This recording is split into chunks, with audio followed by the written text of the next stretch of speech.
Gotta make a big entrance, you know? He shows the fuck up. It's iconic. You got a vampire movie, I'm probably gonna like it. I need more! Vampire stuff, like chomping on someone's neck. Or there is no lore, and they were just hoping nobody would ask about it. Do they have to kill to live? I don't know. Maybe they could just take a sip? Do they need to have it on 100% of their body? You got a gun?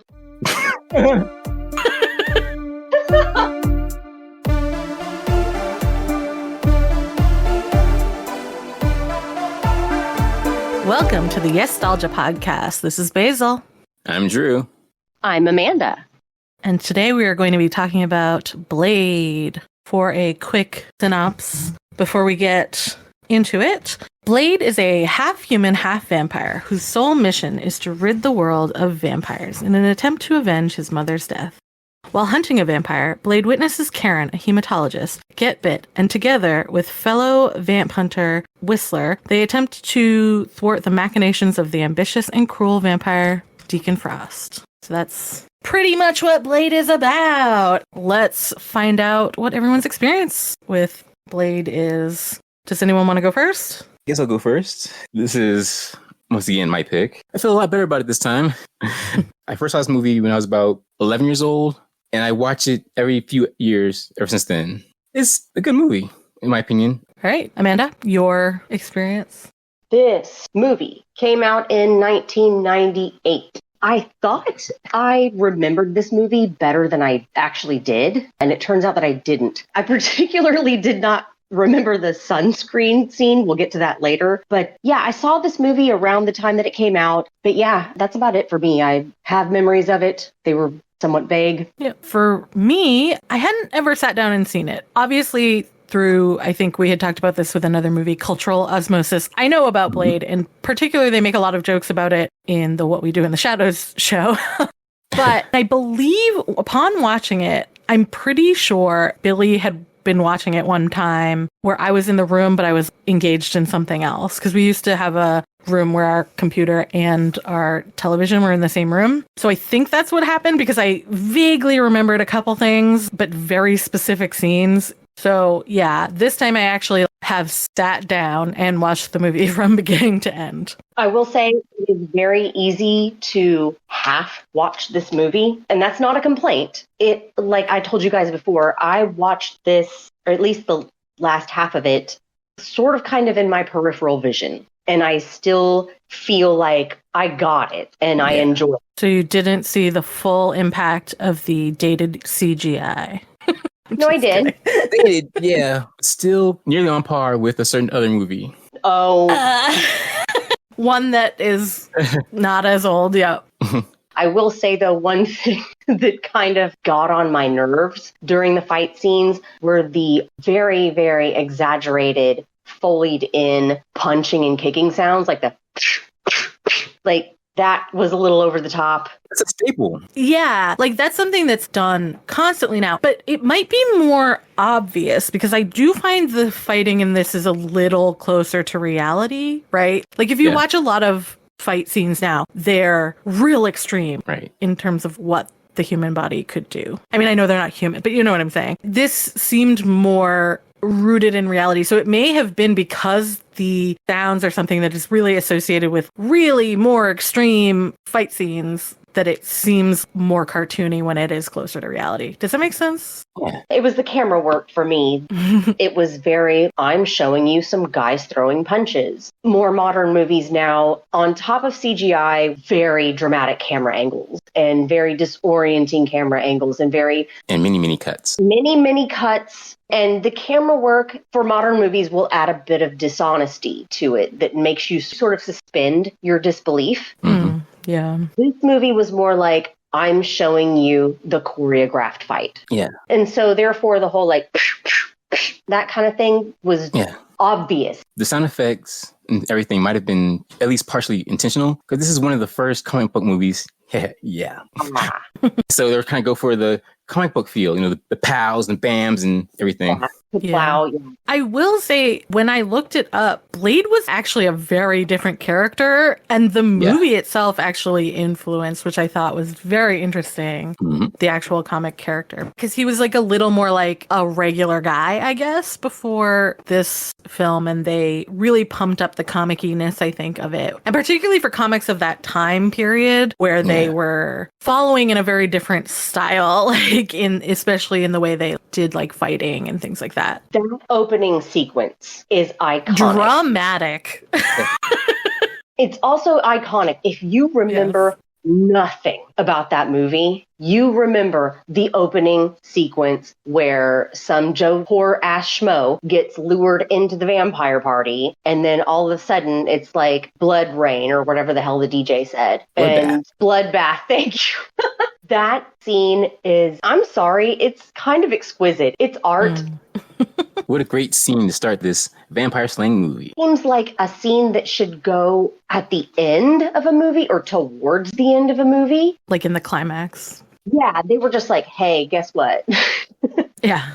The hero, anti-hero, shows up in this scene, so it's gotta make a big entrance, He shows up. Drew. Yeah. He shows the fuck up. Shows out. It's kind of funny because there are these scenes that feel so like a panel, right, from a comic book. The scene is set up like that, and that's awesome. Then, of course, there's more mundane parts of it because, you kind of have to have those parts to make the story. But yeah, like I think that's like one of them where it's like, this feels just like as a still image, this is actually pretty a powerful image, if that makes sense. It's iconic. Yeah. Like I said, if you've only seen the movie once, I guarantee the main thing that you're going to take away is that blood sprinkler. Yeah. That guy lives. Which is insane. And it brings me to my biggest problem with the movie, which I do have mostly positive feelings, I think, but I love vampires like so much. I'm really into them. So you've got a vampire movie, I'm probably going to like it. But they just don't say much about the mythos of the vampires. They'll say like a few things, but I'm like, I need more.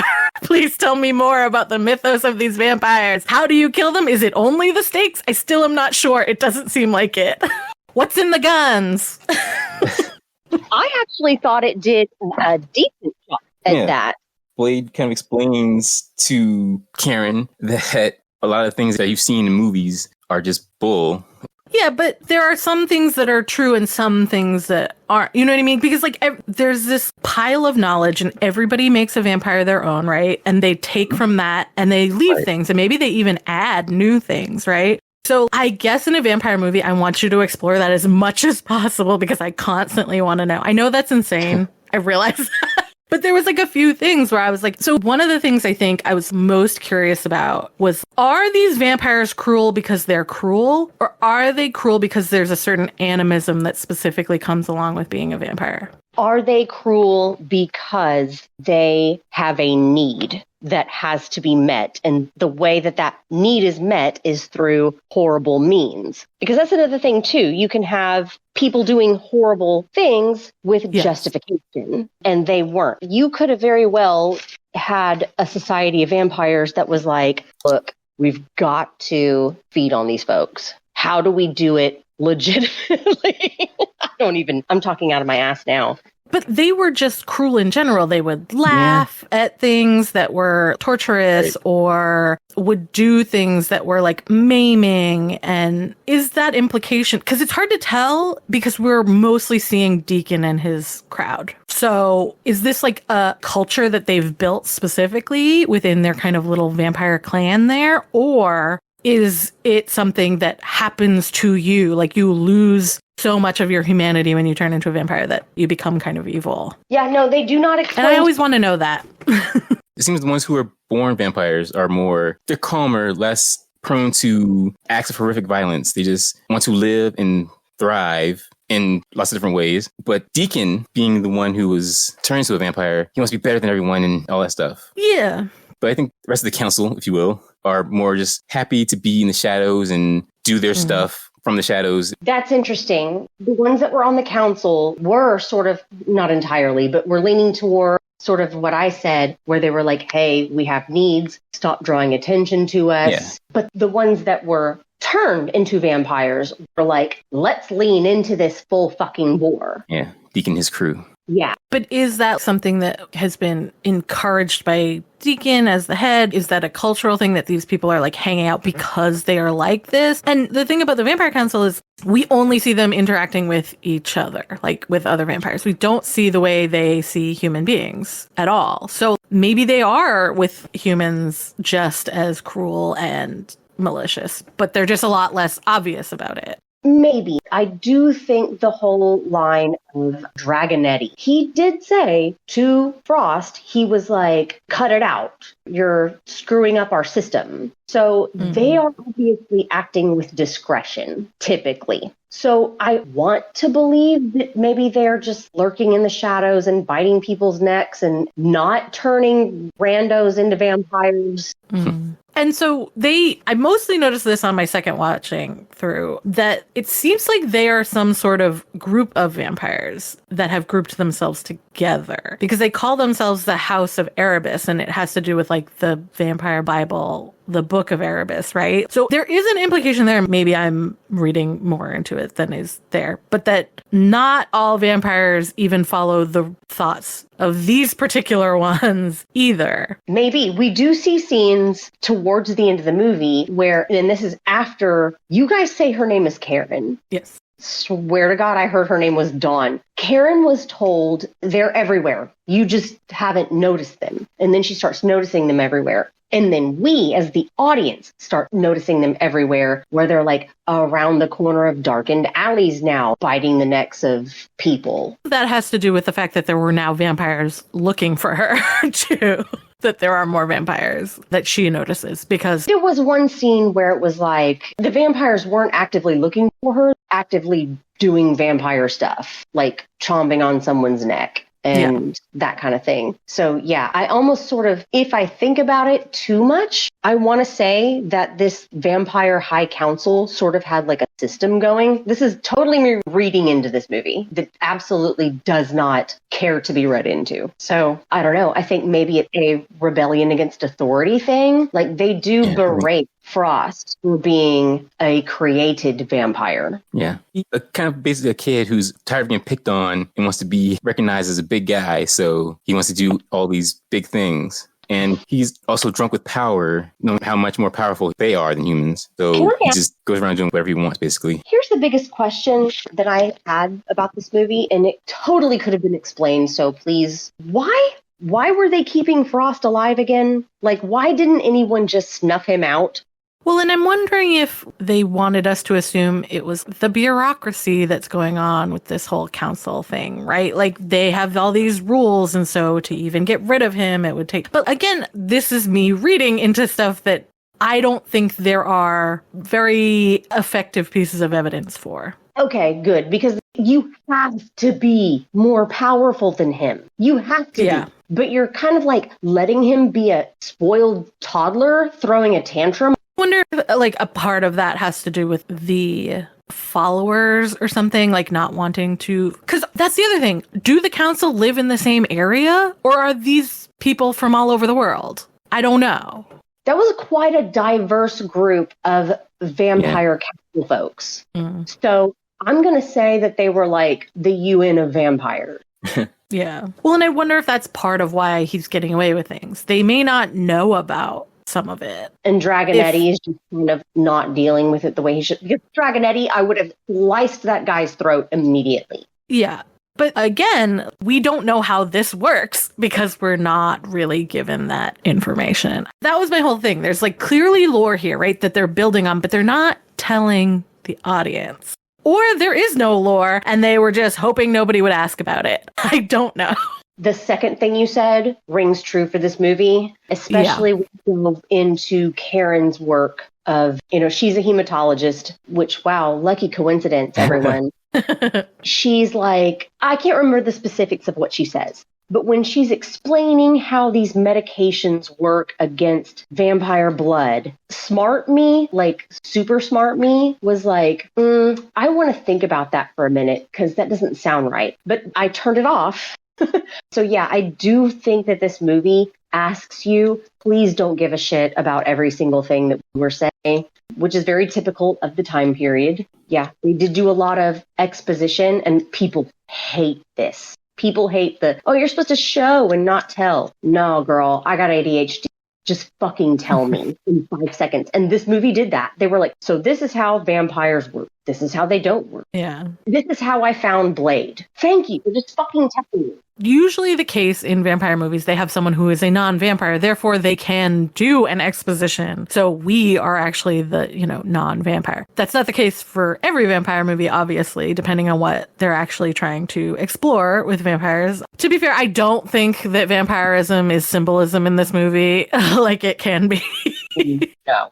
They are vampires. You are supposed to hate them by virtue of them being vampires. And again, for this movie, it's fine. Yeah. I mean, this is a movie where I realize I'm supposed to turn off a certain amount of my normal, for me specifically, thoughts, right? Or questions. But I can't help but ask them, especially because I'm actually really into vampires. I'm something of a vampire myself.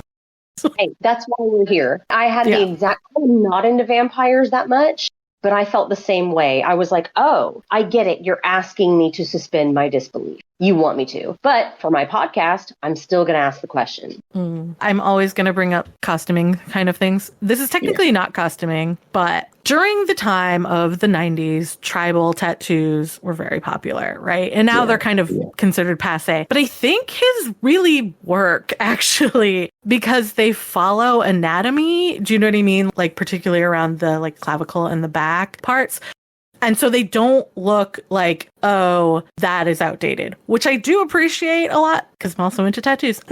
And I know there are people who got those tattoos and now probably don't care for them anymore because they're out and because they don't have the benefit, I guess, of having something else going on there. Whereas I think the anatomy stuff helps make it still look kind of cool, right? Maybe I'm the only one that thinks that. Well, whoever was in charge of Wesley Snipes' look, whoever was in charge of his direction, did a pretty good job because, he looked cool as fuck. And the tattoo was great. At the end of blood shower scene, when the cops show up after everyone is gone, which makes sense after you keep watching the movie. And they shoot at him, and they shoot in that big bulletproof vest that he has with like little silver X buckles on him. And what does he say? He's like, "What the fuck are you doing?" No. He goes, "Are you out? Crazy motherfucker? Are you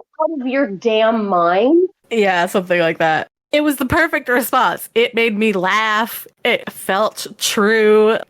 His delivery was great. Yeah. Again, I think I'm comparing it to modern standards of the way costumes are designed for actiony things, in that I do think his costume nowadays does look a little bulky comparatively. However, I do think they found a way to make somebody dressed all in black look good by having different texture kind of going on between the different pieces and having the kind of metal accents and stuff. And let's be honest, the fucking coat, because it lets you have those kind of cinematic moments with the coat, right?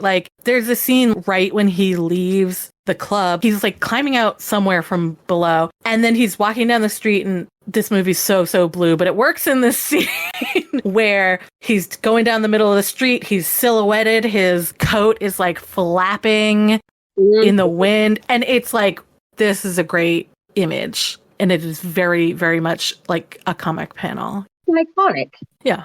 Iconic is a great way to describe this movie. It's, for me, sort of a one-word wrap-up of it. So The Matrix came out after this movie, right? Yeah. Well after. A year, I think. Not well after, just later. I think, a year or two. A year or two. Yeah. Let's see, when did The Matrix come out? It was 99, so a year later. It was 99? Okay. I think so. So, yeah, you're right. To prove my point, this movie sort of, I think, kind of set a precedent for these cool shades, trench coat, kicking. Crow was before this. As I kind of mentioned when I was talking about the coat thing in the scene, this movie's too blue. It is like graded blue in almost every single scene, and it drives me crazy. When I was first seeing the blue, I was like, okay, this is a stylistic choice for this particular scene, right? Like, or this part of the movie. And then I was like, oh no, it's the whole movie. Okay, this is what we're doing. I am not sure what you mean. When I hear, I think of like jokes. So the way to see it most obviously is if you look at something that's supposed to be white and it looks pale blue instead. Okay. And if you look at the sclera part of people's eyes, they're like blue throughout the whole movie. Yeah, there are a couple scenes where it's definitely like way toned down, but it is mostly the whole movie. It could be used as a way to show the darkness of everything, like the grimness. And Yeah, red also without it being actually dark. So camera film for photographs and for film, you know, like movies, was when first invented and was for quite a long time. Kind of racist because the way they would test like how well a film could take pictures was on white people pretty much exclusively. So I do know for a long time that was never really addressed in, like I said, in moving pictures and then photographs. I didn't know this. Yeah, it's like a whole thing. I don't know where we were by the 90s. So I did wonder in my head, like, okay, some of the main cast are black. So is this in an attempt to kind of offset the fact that cameras are so shitty at picking up black skin and making it look good? Or is this specifically a stylistic choice? Because I'm not 100% sure. I've read a couple articles, but it was like long enough ago now that I don't really remember like when it started actually getting addressed. I'm sorry. My mind's over here blown. It's still something that happens today. I remember there was, well, maybe not today. This was probably like 15 or 20 years ago where there was some sort of camera that was supposed to like tell when you were smiling and then take the picture, I think. And essentially it would never read as Asian people having their eyes open.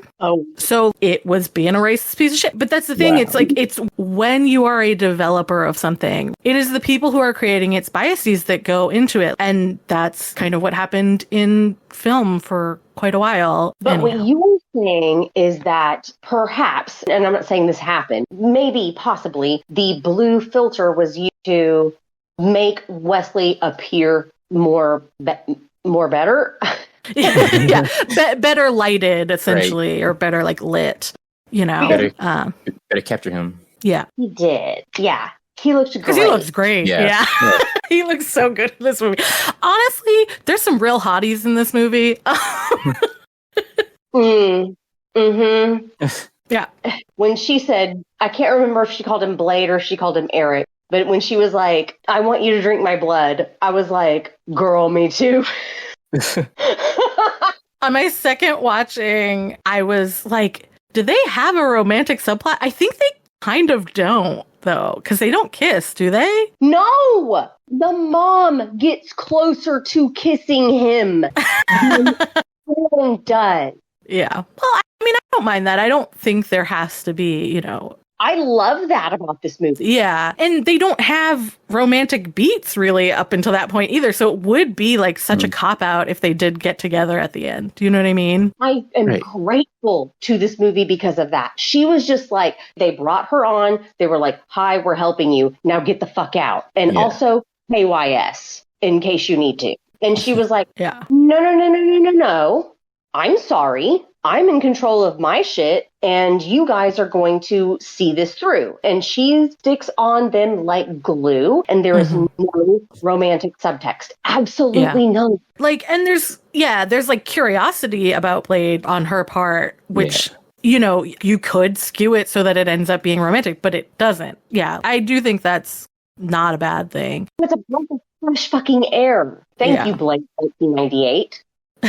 Right. I remember when I first saw Karen, I was like, she would make such a cute little elf character.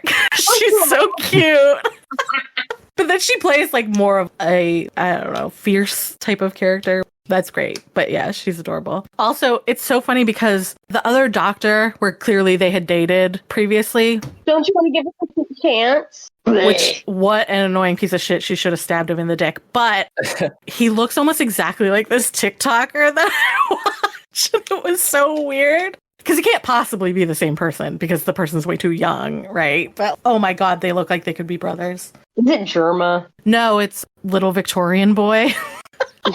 Okay, I'm not familiar with the works of Little Victorian Boy.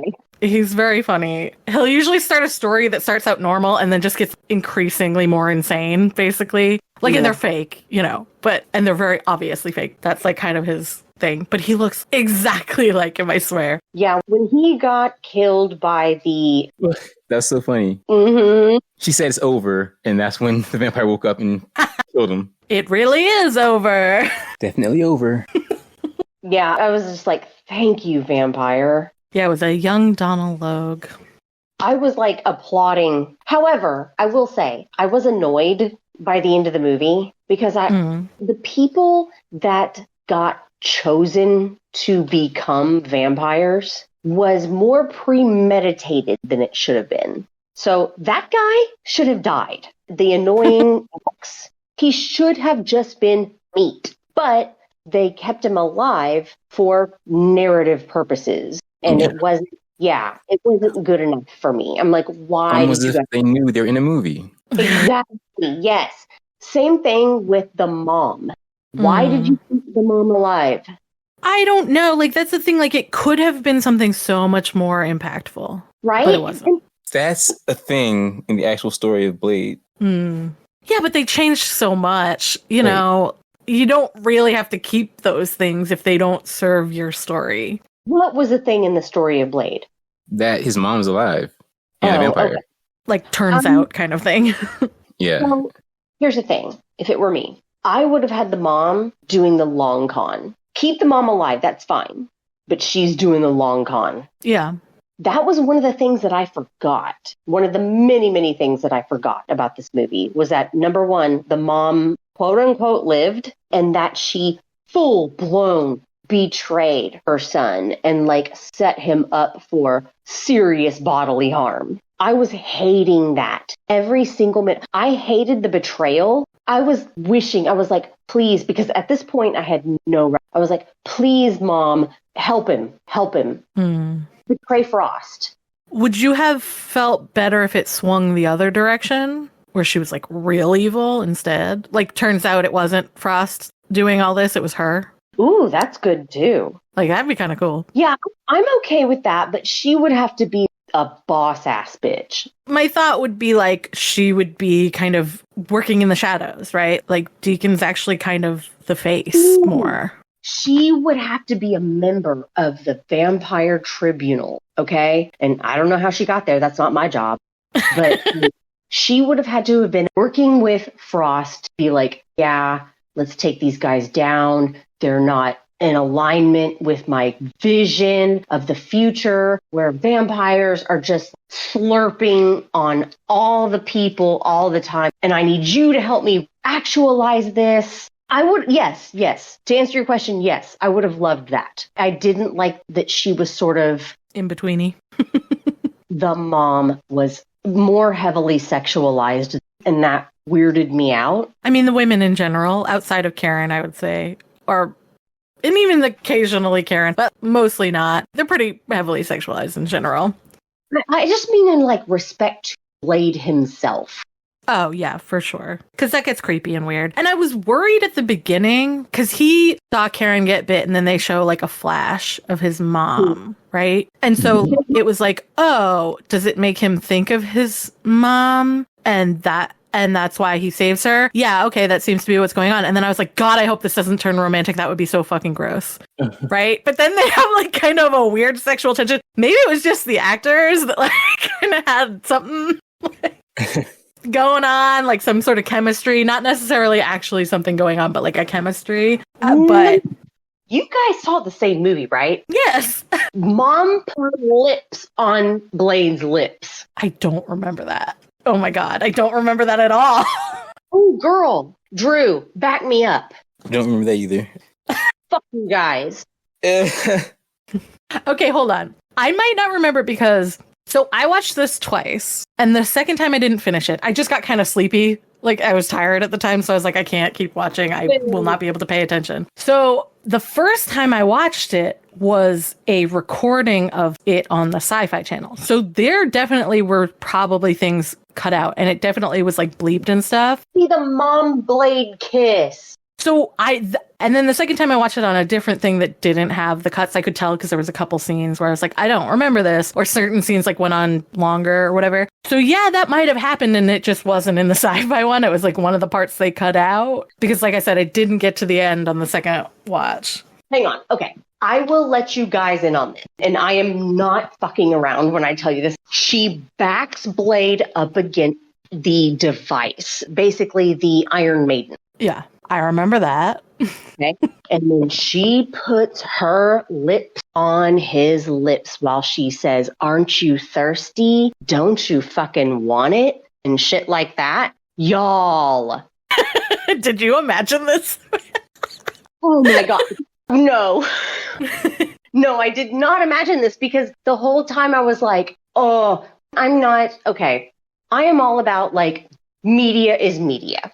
If I find something gross, I find it gross and then I move on about my day. And very, very rarely do I find shit super fucking gross. I found this to be gross. I'll tell you, I remember her like pushing him against the wall and talking to him and being like, "Don't you just want blood?" Right? Like, whatever. I do remember that. I don't remember a kiss, but maybe I blocked it out. It wasn't a full blown, like, their lips were touching as she was speaking, and she was all up in his face. I'll tell you the issue about having family involved in vampire, because vampire mythology tends to be very sexual, right? Yep. And that drinking blood is sort of akin to sex a lot of the time, right? So you do have to be careful about that line. I know that there are other vampire pieces of media where siblings are kind of, or it's usually siblings to be honest, but there are like mother and son too in other media, but they do tend to kind of very much make sure that these certain lines are not crossed. Because it's not that hard to kind of tip into that a little bit. Okay, so I'm on moviechat.org because I'm over here like, am I being gaslit? No, I'm not. They didn't. Might have come close, but they didn't actually. And if she did kiss him, it wasn't in a sexual way. It was just. True. She didn't kiss him, but she had her face on his face, and she was like, okay. I think you're reading more into it than it was actually there. It might be suggestive, but like Liz was saying, vampires are kind of naturally sexual beings. Yeah, but let's not do that when it's explicitly his mommy. All right. How do you say mommy? She's technically not, in a way, because she's a vampire and she's a different life now. She's not the same person she was.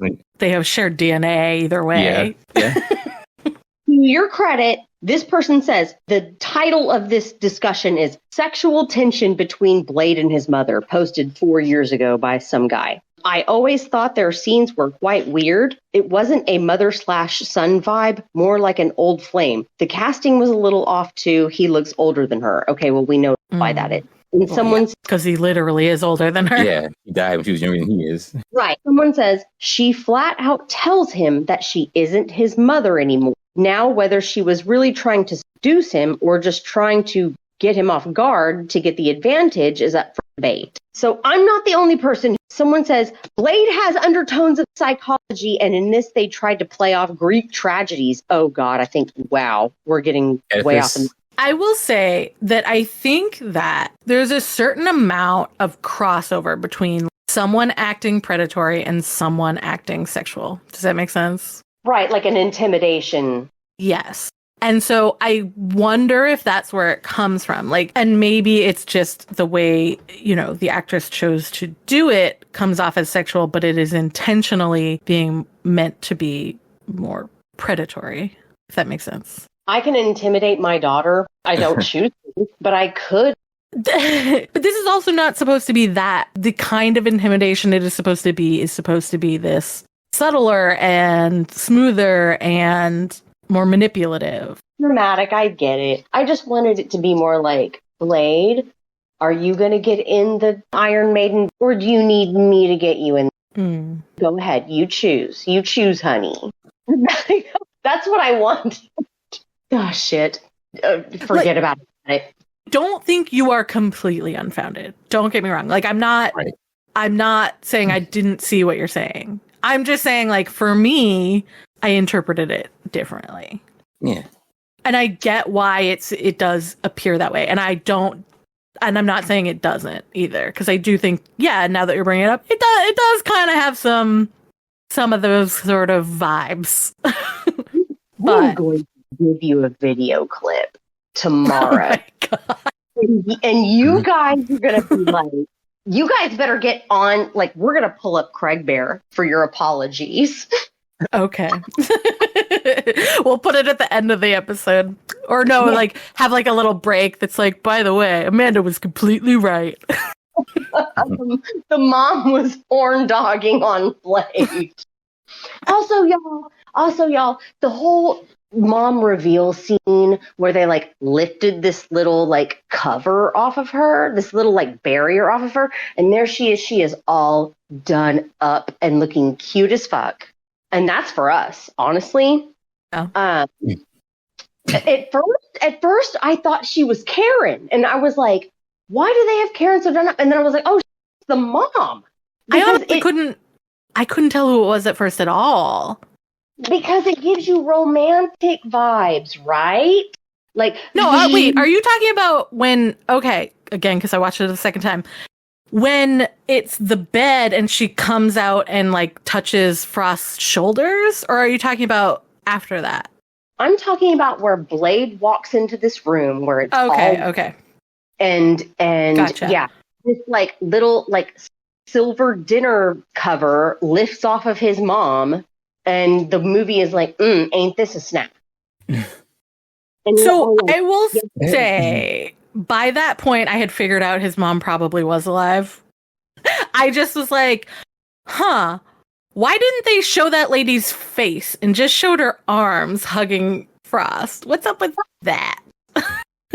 Because, there's a scene where a woman comes out. You can't really see her very well, partly because of the time period of the movie taking place, and the film was not HD or anything. I bet if it was in HD, I absolutely would have been able to clock it. So I didn't clock her face. And then they have her come up behind Frost and like put her arms around him, but they are like specifically not showing you her face. And I went, that'd be kind of cool if it turns out his mom's alive. And Billy was like, oh yeah? Because I was watching it with Billy and he was like, he knew that it was her. Mm-hmm. That was really funny. Also, every time I asked a question about the mythos, Billy was like, don't worry, in part 2, they don't tell you. And I was like, stop telling me that. Like, do they have to kill to live? I don't know. Maybe they could just take a sip. Who knows?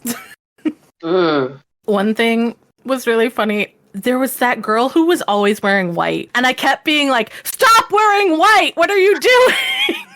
I was glad. You're a vampire. Stop wearing white. Yeah, I don't know why I wanted her to die real bad. Because she was kind of annoying. Yeah, I feel like that had something to do with it. And also, she was just an annoying chick. Hanger on, yeah. In the first scene, the girl that she ends up dancing with at the club, that is Tracy Lords. I don't know if you guys know who that is. I don't know who that is. I believe it was in the 70s that she did quite a few, actually. Maybe not even that many. I don't know. But she was known for doing adult films. And she did turn into kind of a more normal acting career. Typical acting career. Yes. Typical is a good word for it. But especially then, there was this sort of stigma on her. So like she did have some trouble with that. But she did have a specific show on Sci-Fi. I forget what it was called. Was it Lex? Might have been Lex, where she was like a lead character and stuff. Which is part of why I know who she is. I had an ex-boyfriend who was 10 years older than me, so he knew more who she was. Oh shit, she was in Crybaby, I forgot! That's where I remember her the most. She was so cute in Crybaby. Unfortunately, Johnny Depp's in that. I said, Frost is a damn mood. And this was that opening scene of Frost's where he's just Ben Afflecking a cigarette and he just looks... What is Ben Afflecking as a verb? I need to know. I've shared this picture before. The picture... The sad? Yes. Yes. And I think he's hanging around Boston at that point as well. And then I put KYS, LOL. And that was in reference to the crunchy old white man telling Kieran, you got a gun? Because if you do, you've ought to just load that fucker up and just shoot yourself in the goddamn head. Why did he keep calling her a stray, by the way? It's so rude. She's right there. Oh, now that's a part I didn't catch on to. It was only for a couple scenes, but yeah, I got mad about it. She doesn't truly belong there, and he just brought her into the night, so she's a stray. Yeah, she is kind of like insisting on tagging along. This was when she had been bit. She hadn't been overstaying her welcome, quote unquote, which I don't think they actually wanted her to leave, honestly. Because if you remember, it turned out she was bait, essentially, at that point, which not cool, but... Hey, I'm cool with that development. Then I wrote, could her Band-Aid have been less conspicuous? I was thinking that. Like, she had two separate Band-Aids. Those vampires definitely knew that she had been bitten. So does everybody else on the street, let's be honest. It's so obvious. Why couldn't that just be one piece of gauze for both? It should have been one piece of bloody gauze. The end. Yeah. It shouldn't have even been that bloody, but you know what? And when I produce my own movie, I can do whatever oh God, the Asian Vampire Club. Oh yeah.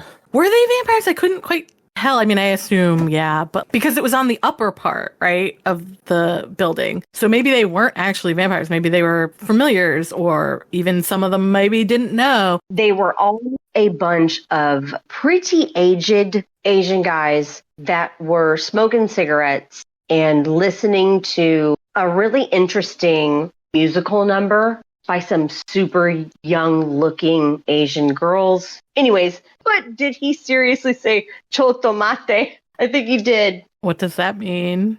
Wait a minute. I don't know what that means. It means wait a minute. Oh, I thought you were saying wait a minute too. You thought I was saying wait a minute, like let me look it up. No, yes. It means wait a minute. Gotcha. Something that I hated about this movie, absolutely hated. There was a scene toward the end of the movie, I would say the end of the middle, where he's in a park and he's got this little kid. And it's Brenda's song. Right. And he's sort of, I don't know who that is, but he's sort of like, don't fuck with me, I'll hurt this little kid. And he says to this black man, he says, don't do the whole Uncle Tom routine. I was like, ooh, yeah. On top of it, didn't seem to make sense in the context of what he was saying anyway. So, like... It was almost like, don't Uncle Tom the vampires. But I'm like, no. We don't get to do that. Yeah. I took umbrage with the whole sunblock thing. Can we talk about it? So I think part of the idea of, like, Deacon and why he's kind of been a powerful figure and why they haven't eliminated him is because he's clearly more technologically advanced than they are. Do you know what I mean? And I think that was sort of the deal, is that like he's making money and taking that money and finding ways to lift up, I guess, the vampires as a group of people or whatever. So my interpretation of that was something that had been developed for him, and maybe it's redonk expensive and that's why they don't use it all the time. But it is still kind of like, really? Are you sure about this? This is not the best choice here, I feel like. I've just overanalyzed the whole thing with the sunblock because I was like, all right, so you're telling me that you covered 100% of your skin. And also, you're telling me that your eyeballs are okay? Well, they're wearing sunglasses, aren't they? Oh, no, but not when he's talking to Blade. You're right. Huh. Yeah, so I did basil. Do they need to have it on 100% of their body? Well, I don't know. Right. If only like a patch of your skin isn't covered, we'll just get a burn. Yeah, you're saying the whole not showing the lower thing. We know the answer because they did fire a UV ray at that crazy monster. Pearl. Yeah. Which, can we talk about that a little? Let's unpack that. Let's talk about that. Here's the first part. I put more, but this is the first part of my note about that. Pearl dash. What the fuck? Yeah. That is my note. What the fuck? What is the point of that? Why? Was it so that it was someone who couldn't get away? I don't know. It seems more like they want to... Okay, here's the other thing. they refer to Pearl as he. They use that pronoun, which would imply that Pearl is a man, but Pearl is also very femmy, right? So I'm like, is this to make fun of fat and femme people? Is that what this whole thing is, or what? Thought about that exact same thing myself, because it also had lipstick, because I don't know, and it's also a fictional character. Yeah, the nails, there was no way to really tell. It was really feminine coded, but yes, did refer to it as a he over and over, almost deliberately so. Well, and then it's like, well, is it that Pearl was intended to be like a femme person, somebody who would use the pronoun she, right? But then the special effects puppetry or whatever it was had nipples and they wanted to show the nipples, and the only way to do that was to make it a man. Maybe that's what happened. I don't fucking know. Or they just hate femme people. I was sort of like, could we have done without this altogether? Yeah. Could we have done completely without this character on the whole? Could we have done without this scene? And I want to say, yeah, dog, the movie is 2 hours long. Cut that shit. It's not benefiting anyone. It's weird. Did you say nearly? No, it is 2 hours long. Yeah. I mean, it does show you that Karen is sort of ruthless. She blasts it with the UV gun, and she's like, oh, you said shoot it if it moves, and it moved. Yeah, I get it. For what's worth, Pearl's played by a man. Yeah. Well, That's what I'm saying. In a way, it seems like Pearl is there to look gross. So, look gross, this person's so fat they can't move. Look gross, this person's a man, but they're femme. You know what I mean? Like, it's sort of like, and this is not the fat phobia aspect, but it was sort of like a throwback to Repo, where who was the guy that had the face plastered over his own face? You know who I'm talking about. Yeah. It was sort of like coded as queer to me. Yeah, and it was very, very negative. Very negative. And I think that is the only instance where it seems like there's any kind of punching down in this film, which is, and I can't say for sure that's 100% their intent either. It just seems that way. Do you know what I mean? I hate to say this again because I feel like I've said this before, but that I'm going to say no. If you were to come to these people again today, I think maybe they would be like, yeah, we should cut the Pearl episode. I'm hoping the Pearl scene. Yeah. Or change it in some way, you know. Well, there is going to be a new movie with Mahershala Ali as Blade, which I'm excited. I love him. Well, and I wonder a little bit, I'll say, sorry, just to go back to Pearl for like one more second, if like some of it was somebody who was doing the special effects makeup for the movie and wanted to kind of flex their skills to make skin look natural, blah, blah, blah, something like that. But that's not enough of a reason to have that going on. Yeah, it was deliberate. Yeah. Okay, this is sort of dumb, but okay, so they have these symbols that they keep showing, right? And Blade keeps reading them, and I may be misinterpreting it, but for me, the implication was each symbol was a word, like one word or something. And then I was thinking about how they had the blood, like at the end, going through the symbols in this sort of ritual room. And I was like, is this basically like having your room say live, laugh, love all around it, but in blood? Because if they're just words, what do they say? It's wind down time. Wine moms. Oh, geez. It's wine o'clock. I just thought it was funny because to just have a symbol that is just a word on your ritual thing, right? People do that a lot of times in movies because it looks cool. It's a design element, but is it really that different than having live, laugh, love on your wall? Yeah. And then pouring blood through it. And then pouring the blood of someone who is impure through it.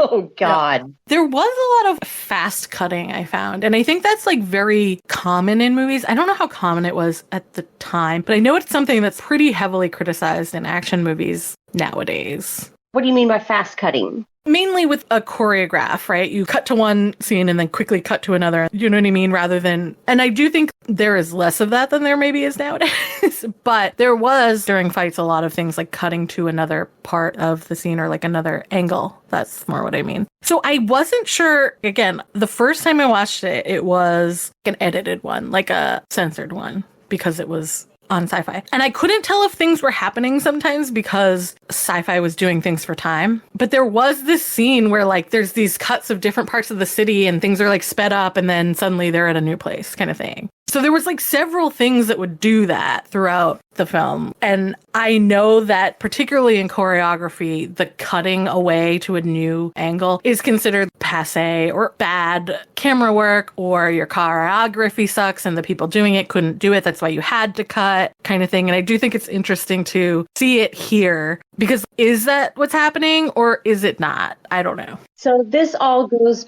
back to, I think, my initial, and it wasn't a complaint with the movie's choreographed fight scene, which is that the camera seems to linger. So I'm going to say it was the edit's fault, because these fight scenes, they sort of, I'm going to give you every punch, every kick, I'm going to give you every sound effect, I'm going to give you every damn thing, and I'm just going to show it to you from one lens angle. Yeah, it was a little hard to tell. And like I said, like, unfortunately, I didn't finish the second watch, so I was just sleepy. Sorry. Speaking of the city you mentioned a little bit earlier, Basil. Yep. Where do you think this movie took place? New York. They don't say. I thought they did say, and it was like one of the sands in California. I get the vibe of Detroit.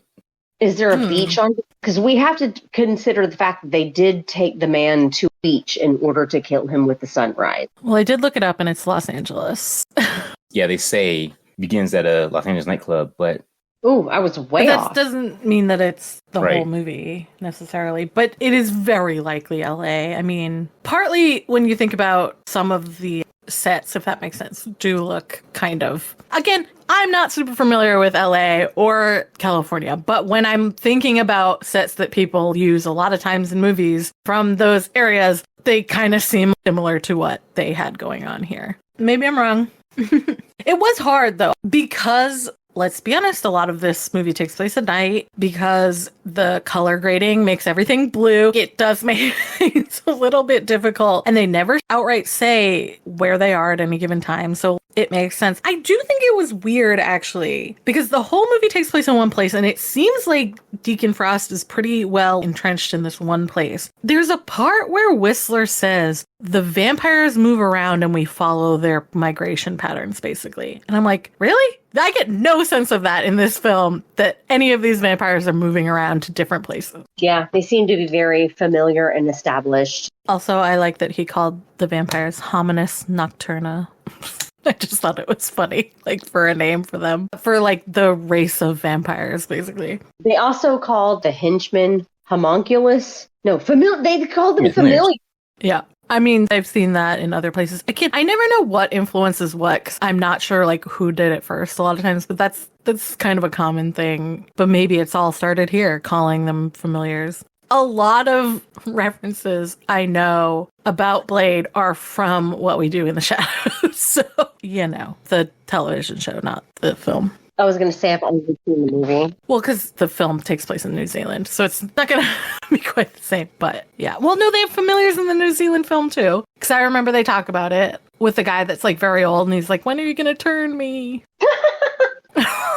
Anyway, so you know how they steal watches and pawn them for money? Yeah. When he goes into that shop and picks up the bottle, and I'm so glad it says essence of garlic, because it looks like he picks up a bottle of cum. And I was like, that's gross. Yeah.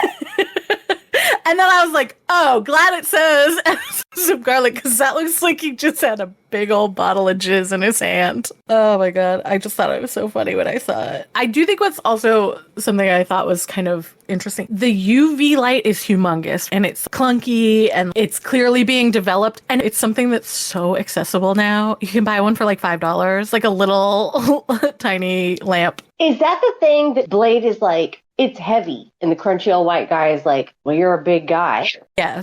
I loved that. Yeah. Where he's like, well, this is what it is, so take it, fucker. Yeah. Like, quit complaining. You're a big boy. I loved the dynamic between Blade and Whistler. Okay, to me, he was just the crunchy old white man. My notes, one bullet point is, old white man, I choose you. And it was when he was being like listened in on by Whistler, and Whistler showed up and was like, Not on my watch. I love that dynamic. This movie has a lot of found family aspects. It has a lot of tropes, a lot of very classic. And I think found family is one of them. And I think that is what we are getting Karen in lieu of romantic interest. And I appreciate that. She's not a romantic interest. She could be at some point, maybe. But for this film, she is found family. Yeah. Just like Whistler is found family. Although, is she actually in the second one? I don't know. I'm going to say no. Yeah, I don't think so. Which is, I don't know, kind of funny. It's like, well, usually you stick with family. Didn't the second one come out well after this one, though? Like a number of years? 2002. Okay, so not that far. It's 4 years. Blade 2025, guys. Yep. I will say, no matter what you have to say about Wesley Snipes, the guy can act. I was going to say, I have nothing to say about Wesley Snipes, the derogatory. Oh, well, I mean, he didn't pay his taxes and then used the sovereign citizen defense, so...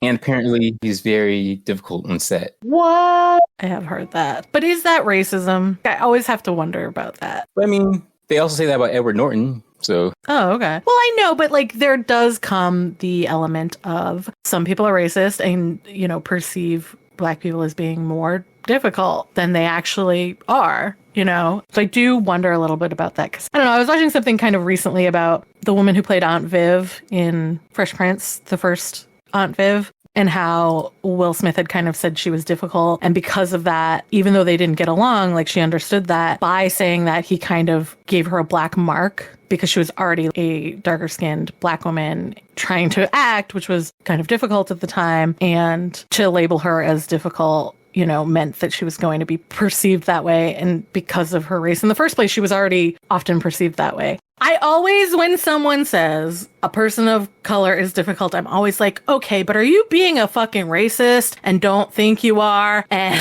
then they get mad at you. Is that what's happening? Or is this real? No, I get it. Did they not like smile at you when you expected them to smile at you? No, I get it. Yeah.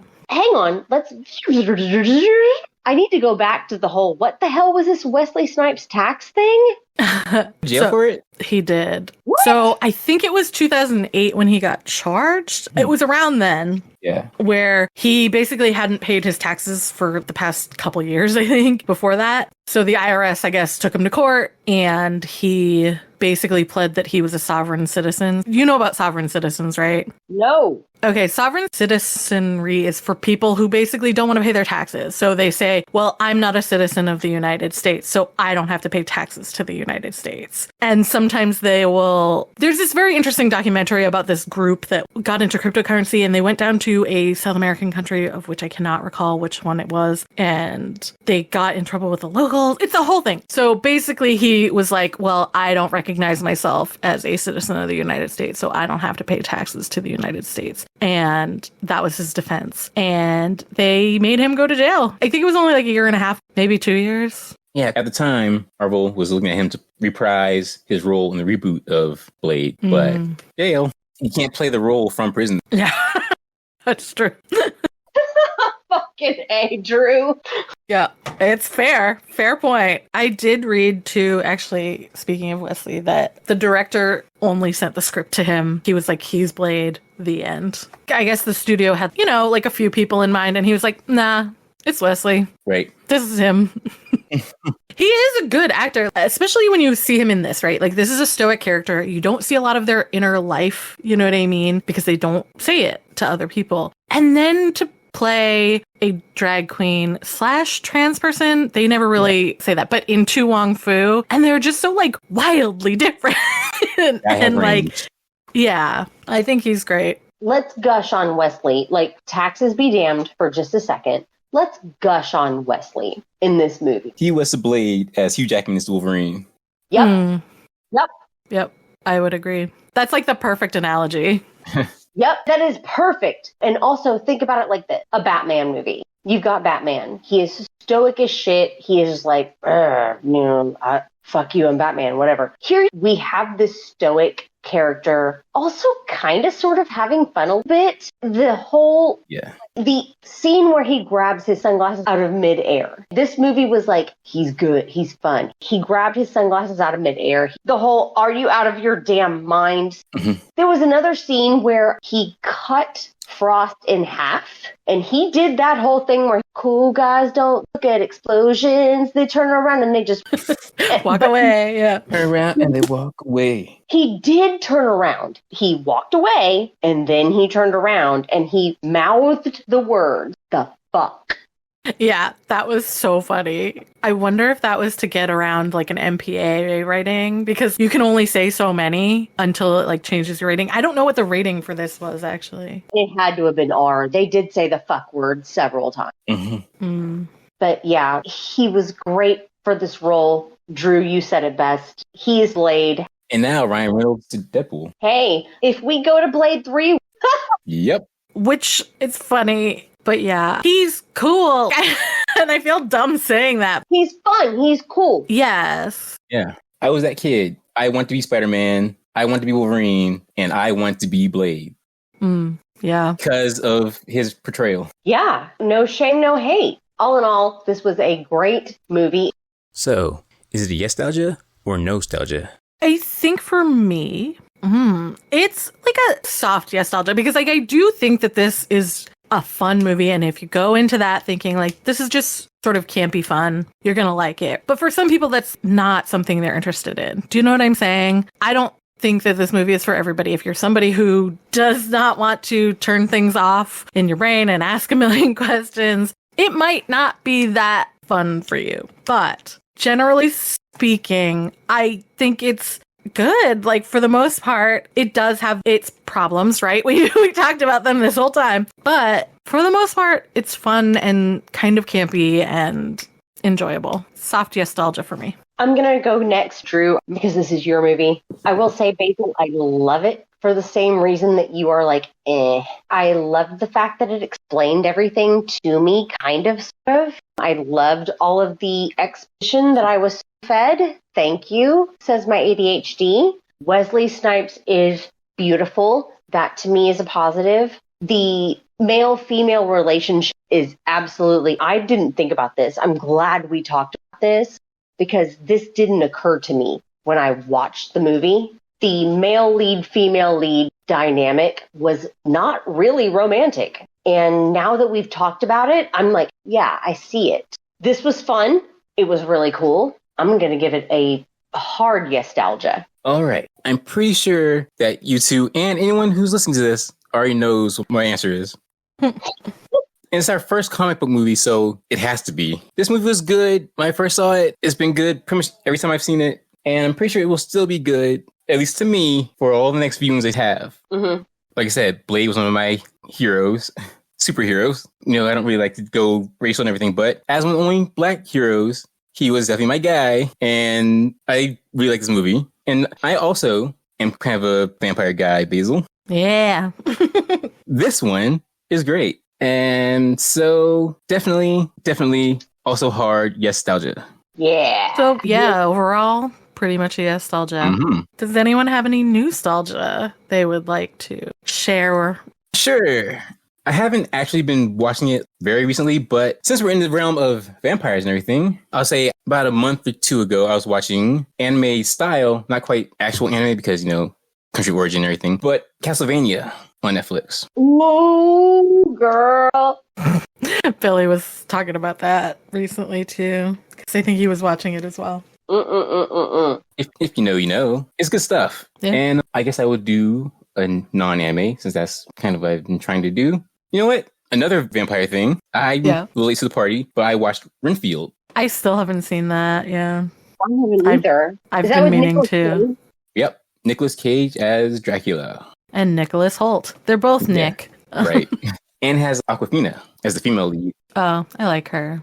She's cool. I honestly have been concerned with other things this week. Partially my insurance, which has been a nightmare. But I have continued reading the Throne of Glass series that I was talking about. It is, I feel embarrassed saying, because I know how other people perceive it, I think. But I do find, Hey, yeah. you enjoy it. That's what matters. And I do. Like, that's the thing. It is not a deeply intellectual book, but it is fun to read. And I have a tendency to deeply empathize with main characters. So, yeah, got me for a number of books at this point. I'm really on this person's side. I ignore all their flaws. But yeah, it is fun to read, is what I'll say. And I don't think I've been watching anything. I went back to Parks and Rec instead of The Office over and over again. Parks and Rec is incredible. If you have not seen Parks and Rec, watch Parks and Rec. It's great. Fine. It's like my favorite show. All right. That is all we have today for Yestalgia. Hope we will see y'all next time. Bye-bye. Bye-bye. Thanks for listening. See you next time.